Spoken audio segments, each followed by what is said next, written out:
ঠাকুর ভক্ত শ্রীশকে বললেন, কি করবে? তার পদে সব সমর্পণ করো, তাকে আম মুক্তারি দাও, তিনি যা ভালো হয় করুন।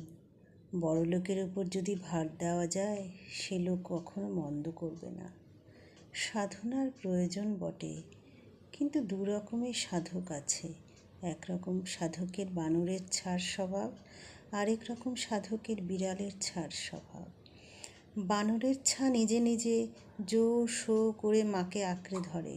সেরও কোনো কোনো সাধক মনে করে এত জপ করতে হবে, এত ধ্যান করতে হবে, এত তপস্যা করতে হবে, তবে ভগবানকে পাওয়া যাবে। এই সাধক নিজে চেষ্টা করে ভগবানকে ধরতে যায়। বিড়ালের ছা কিন্তু নিজে মাকে ধরতে পারে না। সে পড়ে কেবল মিউ মিউ করে ডাকে। মা যা করে, মা কখনো বিছানার ওপর, কখনো ছাদের ওপর কাঠের আড়ালে রেখে দিচ্ছে। মা তাকে মুখে করে এখানে ওখানে লয়ে রাখে। সে নিজে মাকে ধরতে জানে না। সেইরূপ কোনো কোনো সাধক নিজে হিসাব করে কোনো সাধন করতে পারে না। এত জপ করব, এত ধ্যান করব ইত্যাদি। সে কেবল ব্যাকুল হয়ে কেঁদে কেঁদে তাকে ডাকে।